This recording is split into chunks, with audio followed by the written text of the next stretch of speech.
Welcome to the albums that saved us. This week's album is Back in Black from the mighty AC/DC.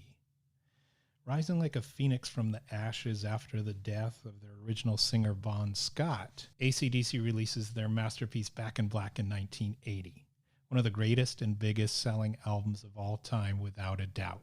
Changed many lives, especially little pub singer Brian Johnson, who was picked by the band to fill in Scott's shoes after his untimely death. He was working in an auto factory at the time and probably still dressed the same as he does today. Highway to Hell really broke AC/DC, especially in the US, but it was Back in Black that really catapulted them into the mainstream. It's a departure from the raw sound of the band from the Scott era and very produced compared to their early stuff, but it's really one of those albums where every song is solid. When I was in middle school, my dad was in the army and we were stationed in Germany. Shockingly enough, I played Dungeons & Dragons with some friends, mostly during those middle school years, and with one of their teenage brothers. This is not where I learned to talk to girls. There were no girls around.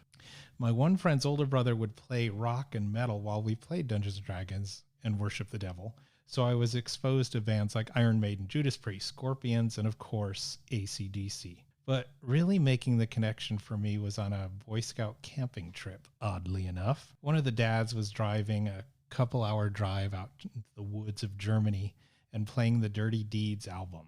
He played Dirty Deeds and Big Balls over and over, and the Boy Scouts all thought it was hilarious. It's a song about dances, come on, right?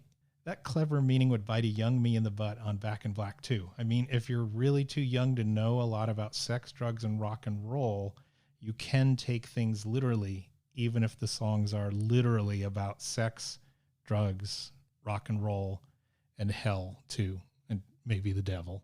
So I had a stereo with a turntable that we bought in Germany. The electric frequencies are different over there. And we moved back to the US and I remember wanting to buy a record. So I went to the PX on base, the store where you buy stuff on military bases. I looked at Iron Maiden's Number of the Beast and AC/DC's Back in Black. I weighed them carefully back and forth. I chose Back in Black as I either knew the most songs or the cover would be the least offensive to my mom. I mean, the cover is black. Black cover versus a cover with art literally from the depths of hell, or a giant skeleton named Eddie has the devil on puppet strings. I mean, how offensive can it be? And AC/DC's Back in Black, it's so black, there's an absence of black. And what's wrong with being sexy? So AC/DC's Back in Black was the first album I bought with my own money. So that question's answered, so you don't need to ask it. Could have been Iron Maiden and everything would be different to today. Anyway, I get the album back home, play it over and over, sounds fine. Nice and fast and loud. At some point, I heard a song or songs from Back in Black somewhere else and wondered why they were so slow. Turns out the European frequency on the turntable sped up the album to like 2 times its normal speed. Still sounded fine to me, just faster. Can't really tell with Brian Johnson's voice anyway. When I got the album, my dad asked me what the hell I was listening to. He asked me if I knew AC/DC meant gay. So shocking. But there's a lightning bolt, I said. Maybe it's an electrical thing like an electrical current. So Bon Scott died in January 1980 and Back in Black came out in July of 1980. Not wasting any time, boys. That's kind of the AC/DC way. Brian Johnson had hearing issues a couple of years ago and they replaced him with Axl Rose from Guns N' Roses right away. Don't leave your sick mom or dog with the boys from AC/DC. It's hard to find standout tracks on Back in Black. Every song is good. It's a rocking album and it ages well. Producer Robert Mutt Lang didn't manage to mutt this one up. Typically known, at least in my eyes, for a bit of overproduction. The 1-2 punch of Hell's Bells and Shoot to Thrill open the album. AC/DC singing about hell again. And now years later, you can't think about Shoot to Thrill without thinking of Iron Man, unless you don't know what I mean. Side 2 opens with Back in Black, the title song, and obvious references to Bon Scott. Songs like You Shook Me All Night Long, Giving the Dog a Bone, Let Me Put My Love Into You, also subtle, but could be taken literally by a young, impressionable lad like myself. Oh, they want to give that dog a bone. I bet he likes that. Wow, he must really like that girl. She's a fast machine and she keeps her motor clean. Or let me cut your cake with my knife. Oh, he likes her and wants to have cake and he'll cut it for her. So nice. Or she told me to come, but I was already there. If he's already there, why does he have to come or go? Part of the beauty of this album and AC/DC is their brilliance in simplicity. They're a blues band, not super fast, not super complicated. They literally sing about sex, drugs, and rock and roll, and the devil, and hell, and flames, nearly every song. In fact, Angus Young, AC/DC's guitar player, once said, "We put out the same album every year with a different cover, but it works." There's no argument that Back in Black is one of the greatest rock albums in AC/DC's masterpiece. They could have been shot down in flames literally, and Johnson did well in a few months recording for about a month and filling in Bon Scott's boots.